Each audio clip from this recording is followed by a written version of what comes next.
अस्सलामुअलैकुम सितारों के सफ़र पर खुश आमदीद। आज की वीडियो इंतहाई अहम है और दिलचस्प भी है। मतलब आपको मज़ा आएगा सुनकर, क्योंकि आज उस ग्रह की बात करेंगे जो आपकी कुंडली में बहुत सारी चीज़ों को शो करता है और ऐसा पैसा दे सकता है आपको जो जुपिटर भी नहीं दे सकता, जो गुरु भी नहीं दे सकता, जैसे मैंने गुरु वाली सीरीज़ में बताया था। अगर ये आपकी कुंडली में एक पावरफुल जगह पर बैठा है, पावरफुल घर में बैठा है और उसकी प्लेसमेंट बहुत अच्छी है, तो ये आपको रातों रात अमीर कर सकता है। जो लोग एस्ट्रोलॉजी को जानते हैं वो समझ गए होंगे कि मैं किसकी बात कर रहा हूँ, लेकिन जो नहीं समझे उनको बता दूं कि मैं राहु की बात कर रहा हूँ। राहु आपकी कुंडली या जायचे में कहाँ बैठा है या कहाँ गोचर कर रहा है, कहाँ ट्रांजिट कर रहा है, वो सारी चीज़ें हम डिस्कस करेंगे। वो आपको क्या देगा, आपके करियर से रिलेटेड आपको क्या देगा, आपकी हेल्थ से रिलेटेड आपको क्या देगा, आपकी रिलेशनशिप से रिलेटेड आपको क्या देगा। हम सारी चीज़ों पर बात करेंगे, ज़िंदगी के हर एस्पेक्ट्स पर हम नज़र डालेंगे कि राहु अगले 18 महीनों के लिए आपको क्या देने जा रहा है। लेकिन उससे पहले मैं आपको राहु का तारुफ करवा दूं कि राहु है क्या चीज़। राहु ना कोई प्लैनेट है, ना कोई फिजिकल फॉर्म है। ये एक धुआं है जिसको हम स्मोक भी कहते हैं। ये किसी की भी कुंडली में या जायचे में मूवमेंट शो करता है, अनप्रेडिक्टेबिलिटी शो करता है, इल्यूजन्स क्रिएट करता है। अगर आपके फर्स्ट हाउस में है, मैं एक मिसाल दे रहा हूँ कि अगर आपके फर्स्ट हाउस में है तो आप अपनी पर्सनालिटी को लेके बहुत कुछ सोचते होंगे। चाहे आप जैसे भी दिखते हों, आपके अंदर एक ओवर कॉन्फिडेंस डेवलप हो जाता है अपनी पर्सनालिटी को लेके कि यार मेरे जैसा दुनिया में कोई दूसरा हो ही नहीं सकता। तो ये सारी चीज़ें राहु क्रिएट करता है। आगे भी बताऊंगा कि राहु क्या क्रिएट करता है। राहु जो है इसकी एनर्जी बहुत इंटेंस होती है, बहुत ज़ोरदार होती है। मतलब अगर आप कोई चीज़ काम कर रहे हैं उसमें शिद्दत ले आइए, ये शिद्दत ले आता है। इसके अलावा इसकी जो डायरेक्शन है वो नॉर्थ वेस्ट की है। इसका जो कलर है वो स्मोकी ब्लू है, ब्लैक है और डार्क ग्रे है। कुंडली में जो इसके दोस्त हैं वो मरकरी है, वीनस है और सैटर्न है। लेकिन जो इसके दुश्मन हैं वो सन और मून है। मंगल यानी मार्स और गुरु या जुपिटर की बात करूं तो वो न्यूट्रल माने जाते हैं इसके साथ। अब बताता हूँ कि राहु किन चीज़ों के साथ जुड़ा हुआ होता है आपकी कुंडली में। अगर मैं राहु की पर्सनालिटी के हिसाब से बात करूँ तो ये एक इंसान को एम्बिशियस बनाता है कि उसको कुछ हासिल करना है, लेकिन साथ ही साथ डिसेप्शन भी क्रिएट करता है, इल्यूजन्स भी क्रिएट करता है। मतलब ऐसे कि अगर आप सोच रहे हैं कि मुझे यार सरकारी नौकरी पानी है, तो ये अगर आपकी 10th हाउस में बैठा तो ये इल्यूजन्स ऐसे क्रिएट करेगा कि आप कहेंगे कि यार मेरे लिए हलवा है सरकारी नौकरी हासिल करना। हालांकि जब आप उस फील्ड में उतरेंगे, आप उस जगह पे जाएंगे, तो आपको पता चलेगा कि कितनी मुश्किलात आ रही हैं आपको आपको गवर्नमेंट जॉब हासिल करने में। इसके अलावा ये रिबेलियन बनाता है, मतलब कि लड़ाकू बनाता है, ऑब्सेशन क्रिएट करता है। आप बहुत ज़्यादा किसी भी चीज़ से जुड़ सकते हैं, आप लोग अनकन्वेंशनल थिंकिंग स्टार्ट कर सकते हैं। इसकी मिसाल अगर मैं आपको दूं कि दुनिया में जितनी भी इन्वेंशंस होती हैं वो राहु के 5th हाउस में अगर होगा कुंडली में तो लोग इन्वेंशन करते हैं। जैसे कि अगर मैं आपको ये कहूँ कि पुराने दौरों में कि जब पानी निकाला जाता था कुएं से तो वो बाल्टी डाल के निकाला जाता था। लेकिन आज के दौर में आप देखें ट्यूबवेल से पानी निकलता है कि आपने मोटर स्टार्ट की, पानी खुद ब खुद खींचता हुआ ऊपर आ जाता है। ये एक अनकन्वेंशनल थिंकिंग थी कि हम पानी को डायरेक्टली कैसे निकालें। तो यहाँ पे इनोवेशन आई, क्योंकि राहु इनोवेशन को भी शो करता है। तो ये इस तरह सर्कल चलता है। इसके अलावा अगर इसकी मैं फील्ड्स की बात करूँ तो ये टेक्नोलॉजी को बहुत ज़्यादा सपोर्ट करता है, मीडिया को बहुत ज़्यादा सपोर्ट करता है। अगर राहु आपका पावरफुल है तो आपको पॉलिटिक्स में रातों रात फेम मिल सकता है। ऑकल्ट साइंसेज में ये आपको बहुत ज़्यादा सपोर्ट करता है। स्मगलिंग हो गया, माइनिंग हो गया, फॉरेन ट्रेड हो गया, अनकन्वेंशन प्रोफेशंस हो गए, जैसे मैंने बात की स्मगलिंग की या ड्रग से रिलेटेड, ये उन चीज़ों में बहुत ज़्यादा आपको खींचता है और वहाँ पे कामयाबियाँ भी देता है। लेकिन इसके साथ साथ 6th हाउस देखना होता है। अगर 6th हाउस आपका ठीक है तो आप कामयाब हैं, अगर 6th हाउस ख़राब है तो मुकदमेबाजी, कोर्ट कचहरी, ये सारे चक्कर आपके चलते रहेंगे। इसके अलावा अगर इसकी मैं फिजिकल एस्पेक्ट्स की बात करूं तो ये पाँव से जुड़ा हुआ है, नर्वस सिस्टम से जुड़ा हुआ है, स्किन से जुड़ा हुआ है, साइकोलॉजिकल डिसऑर्डर से जुड़ा हुआ है और एडिक्शन से जुड़ा हुआ है। अगर किसी की कुंडली में या जायचे में राहु की महादशा चल रही है तो वो किसी भी चीज़ का एडिक्ट हो सकता है, किसी भी चीज़ का आदी हो सकता है। अब आप ड्रग्स उठा लें, सिगरेट उठा लें, नस्वार उठा लें, और जो लोग गुटखा मावा खाते हैं तो ये राहु की देन होती है। इसके अलावा अगर रिलेशनशिप्स की बात करूं जहां पे ये फ़ायदा देता है वो फॉरेनर से जुड़ा हुआ फ़ायदा देता है। आपको आउटकास्ट फ़ायदा देता है। जो शादी लोग करते हैं दूसरी अपने ख़ानदान से निकल के दूसरी जगह पर, तो वहाँ पे फ़ायदा देता है। मैनिपुलेटिव पार्टनर्स दे सकता है आप लोगों को, जो आपके दिमाग से खेलना जानते हों। इसके अलावा प्रॉपर्टी और एसेट्स की बात करूँ तो खुफिया जायदाद देता है, खुफिया वेल्थ देता है, सडन गेन्स होते हैं, अचानक से लाभ हासिल होता है, अचानक से फ़ायदा हो जाता है रातों रात बैठे। आपने देखा होगा, अक्सर सुना होगा, एक गरीब आदमी था, उसने लॉटरी खरीदी, वो रातों रात करोड़पति बन गया, रातों रात अरबों रुपए का मालिक बन गया, करोड़ों रुपए का मालिक बन गया, लाखों रुपए का मालिक बन गया। इसके अलावा 2 नंबर पैसा बहुत जल्दी देता है ये। आपको स्मगलिंग से पैसा आ रहा है, आपको दूसरी जगहों से पैसा आ रहा है, इलिसिट मनी होता है, जो इलीगल मनी होता है या ड्रग मनी आप कह सकते हैं, ये रातों रात आपको देता है। फॉरेन एसेट्स बहुत बनते हैं ऐसे इंसान के। ग्रीड, क्योंकि राहु ग्रीड को शो करता है, भूख को शो करता है, ऐसे इंसान की भूख कभी ख़त्म ही नहीं होती। वो कहता है कि और मिलता रहे, और मिलता रहे, और मिलता रहे, तो ये राहु की देन होती है। इसके अलावा रिस्क टेकिंग एबिलिटी उस इंसान में बहुत ज़्यादा होती है। आप अगर आप देखें कि आप स्मगलिंग के प्रोफेशन में हैं, आप स्मगलिंग कर रहे हैं, तो वहाँ पर रिस्क फैक्टर बहुत है, और आप रिस्क नहीं ले सकते तो आप उस प्रोफेशन में कामयाब नहीं हैं। राहु यहाँ पे आपसे रिस्क टेकिंग, आपको जो एबिलिटी है वो प्रोवाइड करता है। यहाँ पे आपको क्रेविंग फॉर वैलिडेशन देता है। आपको भूख होती है कि आपको माना जाए, कि आपका लोहा माना जाए, आपको आपके अंदर ये एक ईगरनेस रहती है। इनोवेशन देता है। इसकी मिसाल मैं ऐसे दूंगा, मैं स्मगलिंग के प्रोफेशन को उठाता हूँ कि एक इंसान ड्रग स्मगल कर रहा है। पहले पहले वो क्या करता था, वो सीधा जाता था, कस्टम में बातचीत की, उसने निकाल दिया ड्रग्स, आगे वो पास आउट हो गया, वो दूसरी कंट्री में जाके उसने सेल कर दिया, पैसा कमा लिया। लेकिन जैसे जैसे उसने वक्त के साथ देखा कि भाई हालात टफ होते जा रहे हैं, कस्टम टफ होती जा रही है, तो उसने क्या किया, उसने कालीन उठाया, कालीन में ड्रग्स छुपाया और वो स्मगल कर दिया। तो ऑब्वियसली सी बात है, ये एक इनोवेशन थी उसके लिए, कि उसने अपना ड्रग को कैसे छुपाया, कस्टम से क्लियर करवाया, निकल गया, उसके साथ साथ फिर कस्टम ने अपने आप को इवॉल्व किया। तो ये सारी चीज़ें राहु देता है। इसके अलावा इक्लिप्सिस जो हैं, जो सूरज ग्रहण लगता है, चांद ग्रहण लगता है, ये भी राहु का है। इसके अलावा आपने ब्लैक मैजिक का नाम बहुत सुना होगा, काला जादू जिसको कहा जाता है, वो भी राहु से जुड़ा हुआ है।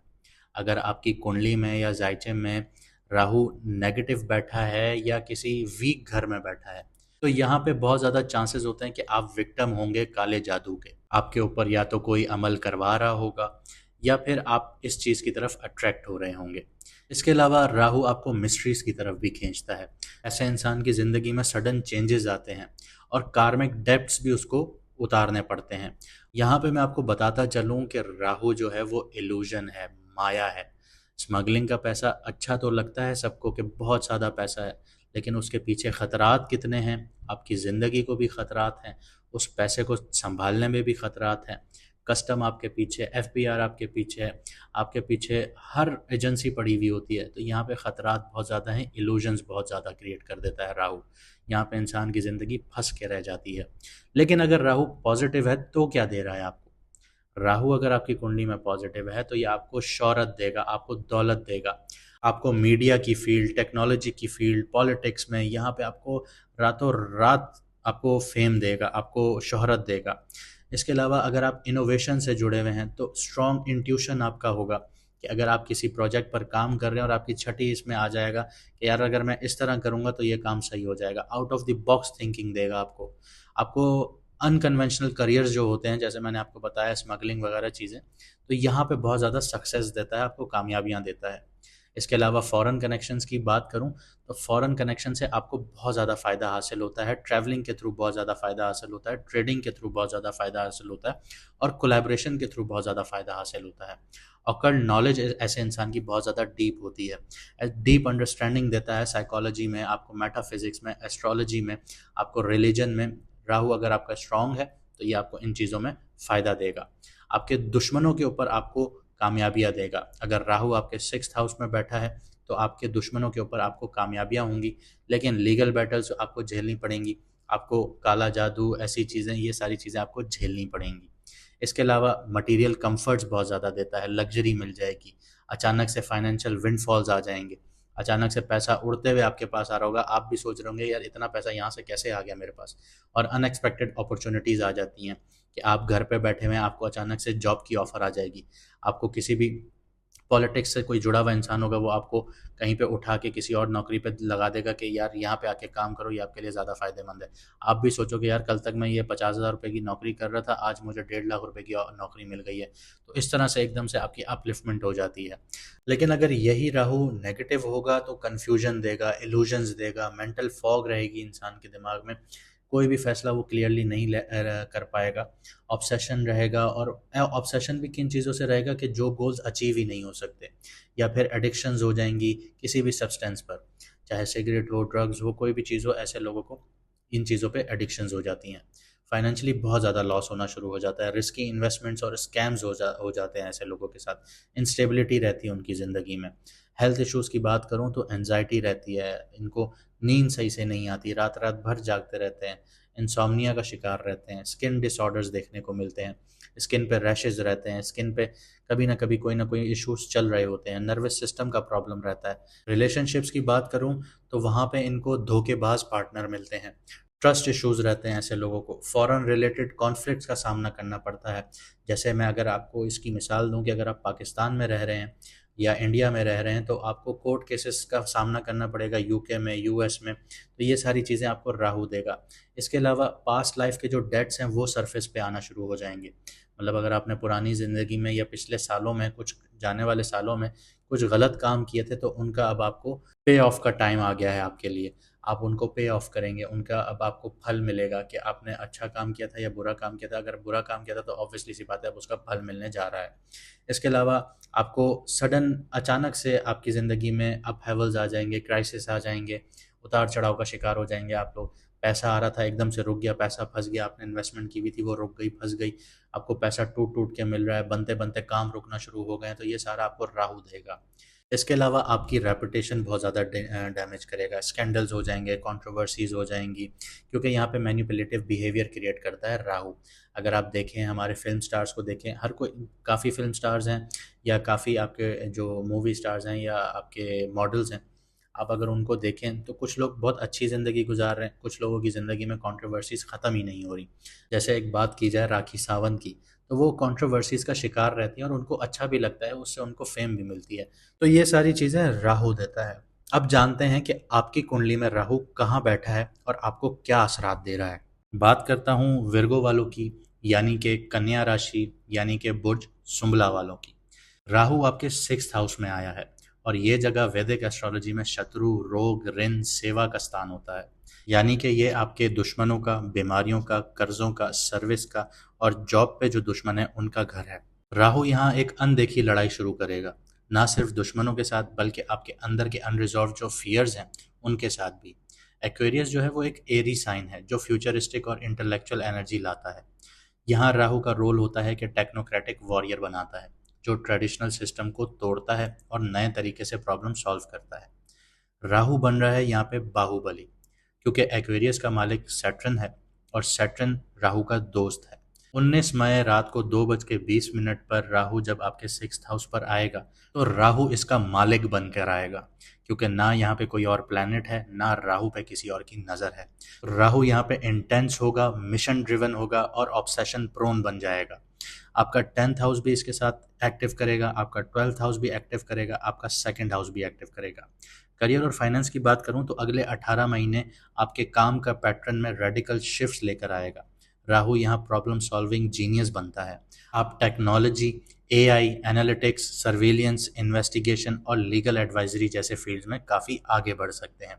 जॉब में जो हिडन एनिमीज़ हैं या आपके कारोबार से जो राइवलरीज हैं एक्सपोज होना शुरू हो जाएंगी, या फिर आप खुद किसी के लिए अनसीन कंपटीटर बन जाएंगे।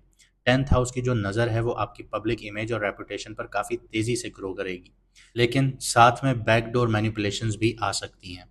फाइनेंशियली बात करूं तो 2nd हाउस की जो नज़र से पैसा आएगा, लेकिन गवर्नमेंट के डिस्प्यूट्स के थ्रू, किसी को उधार दिया था वहां से वापस आएगा या लीगल सेटलमेंट से वापस आएगा।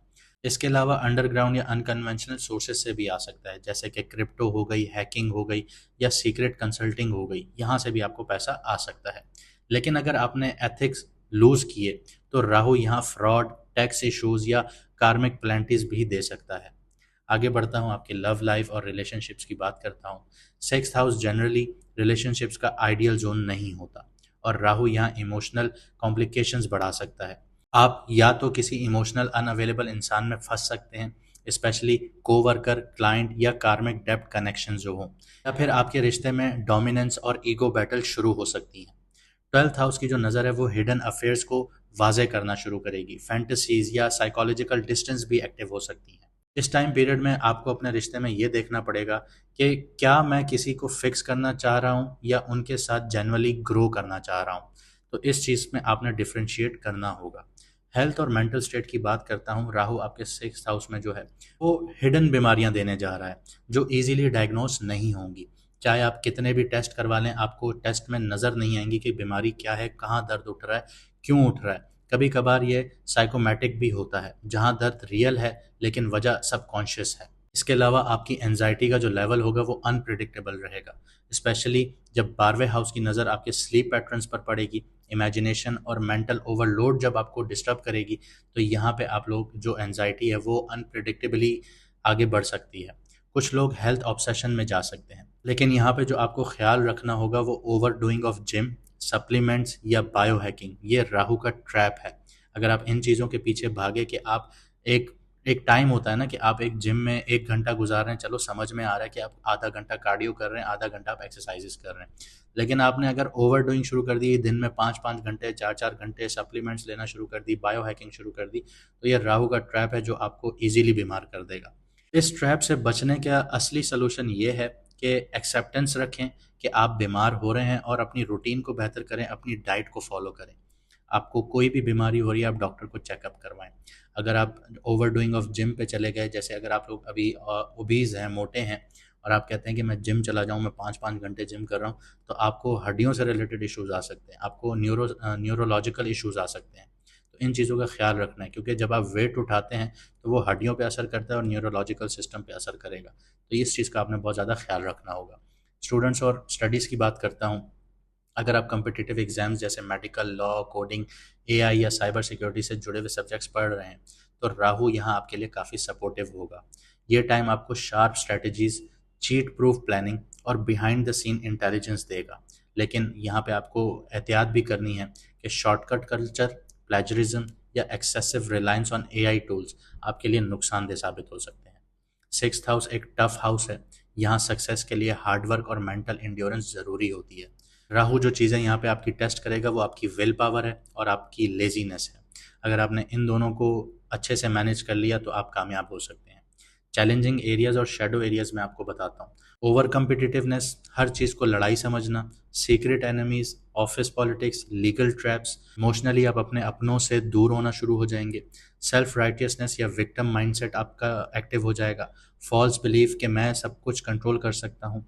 राहु यहाँ कंट्रोल फ्रीक मोड में डाल सकता है आपको, जहाँ आप सब कुछ एनालाइज करते हो लेकिन फील करना भूल जाते हो। चलिए, अब इतनी बातें हो गई, अब राहु की रेमेडीज़ भी आपको बता देता हूँ। अगर आपकी कुंडली में राहु नेगेटिव है या पॉजिटिव है तो आपको फिर भी ये रेमेडीज़ करनी चाहिए, क्योंकि राहु अभी बहुत पावरफुल पोजीशन पर आ गया है, तो ये एकदम से आपको सारे रिजल्ट्स देना शुरू करेगा और अगले 18 महीने ये आपको यही रिजल्ट्स देगा। तो आप लोगों को चाहिए कि सैटरडे वाले दिन आप लोग जो गैजेट्स यूज़ करते हैं उसका इस्तेमाल कम करें, क्योंकि राहु जो है वो टेक्नोलॉजी से जुड़ा हुआ है, जैसे फ़ोन है, लैपटॉप है या सोशल मीडिया है। सैटरडे वाले दिन आप उसको बिल्कुल अवॉइड कर दें, कट ऑफ कर दें, क्योंकि राहु मॉडर्न टेक्नोलॉजी को शो कर रहा है और डिस्ट्रैक्शन को शो कर रहा है। तो इससे डिस्कनेक्ट करेंगे तो मेंटल क्लैरिटी मिलेगी। जिन लोगों के दिमागों में बहुत सारे सवाल चल रहे हैं लेकिन उनका जवाब नहीं है, तो यहाँ पे आपको जवाब मिलेगा, लेकिन आपको डिस्कनेक्ट होना पड़ेगा। इसके अलावा आप लोग चैरिटी कीजिए, सदका कीजिए, दान कीजिए, लेकिन किन को? जो अंडर प्रिविलेज लोग हैं, जो लोग सफ़ेद पोश हैं, जो लोग मांगते नहीं हैं आपसे लेकिन फिर भी उनकी आंखों में आप देखें तो उनके उनकी आंखों में बेबसी आपको नज़र आएगी। ऐसे लोगों को आप दान कीजिए सैटरडे वाले दिन, उनको खाना खिलाइए। स्पेशली उन लोगों को खिलाइए जो ऑर्फन्स हैं या मज़दूर तबका है, उन लोगों को खिलाइए, आपके लिए फ़ायदेमंद साबित होगा। इसके अलावा अगर बात करूं तो माइंडफुलनेस की प्रैक्टिसेस कीजिए, ग्राउंडिंग प्रैक्टिसेस कीजिए। रोज़ 10 मिनट उठें, माइंडफुलनेस मेडिटेशन कीजिए। घास पर, ग्राउंड पर आप लोग नंगे पाँव चलिए, ये आपको ज़मीन से कनेक्ट करेगा और आपको रिलैक्स करने में मदद करेगा। आपकी जो एंजाइटी है या आप लोग रेस्टलेसनेस का शिकार रहते हैं या हर वक्त तजस्सुस का शिकार रहते हैं, हर वक्त दिमाग में कुछ ना कुछ चलता रहता है, तो ये उस चीज़ के लिए आपके लिए बहुत ज़्यादा अच्छी होगी। इसके अलावा आप लोग जो ड्रग्स हैं, अल्कोहल है या किसी भी किस्म का नशा है या कैफ़ीन है, इनसे दूर रहिए। इसकी वजह ये है कि जो क्लीन लाइफ़स्टाइल होता है ना, वो नेगेटिव एनर्जी को कम करता है राहु की। तो ये सारी चीज़ें आपके लिए बहुत ज़्यादा फ़ायदेमंद होंगी। उम्मीद करता हूँ आपको आज की वीडियो अच्छी लगी होगी। हम कमेंट सेक्शन में आपके सारे कमेंट्स पढ़ते हैं। कुछ लोग सिर्फ़ डेट ऑफ़ बर्थ लिख देते हैं, उसमें कोई सवाल वगैरह नहीं होता। अगर ऐसी चीज़ें होंगी तो सिर्फ़ आपको मून साइन बता दिया जाएगा। लेकिन इसके अलावा अगर आप लोग ज़्यादा मसले फ़ेस कर रहे हैं, जो आप लोग पब्लिकली बात नहीं कर सकते, तो हमारा व्हाट्सएप नंबर स्क्रीन पर आपके नज़र आ रहा होगा। आप लोग अपॉइंटमेंट लेके मैडम एस्ट्रोलॉजर एनबक्स से बात कर सकते हैं, कंसल्ट कर सकते हैं। वो आपको प्रॉपर आपकी कुंडली, आपका जायचा बताएँगी, उनमें जो मुश्किलात हैं वो भी बताएँगी, आपका जो इश्यूज़ चल रहे हैं उनके ऊपर आपको कंसल्ट भी करेंगी, आपको रेमेडीज़ भी देंगी, आपको प्रॉपर आगे गाइड करेंगी। अगर आप चाहते हैं कि आप रेमेडीज़ फ़ॉलो करें और सारी चीज़ें आगे बढ़ाएँ, तो ये सारी चीज़ें टाइम लेती हैं। ऐसा नहीं है कि एक ही रात में सब कुछ चेंज हो जाता है, क्योंकि हर चीज़ एक निज़ाम के तहत चल रही है और आपको और हमको निज़ाम के तहत ही चलना होगा। मुझे दीजिए इजाज़त, मिलते हैं अगली वीडियो में सितारों के सफ़र पर।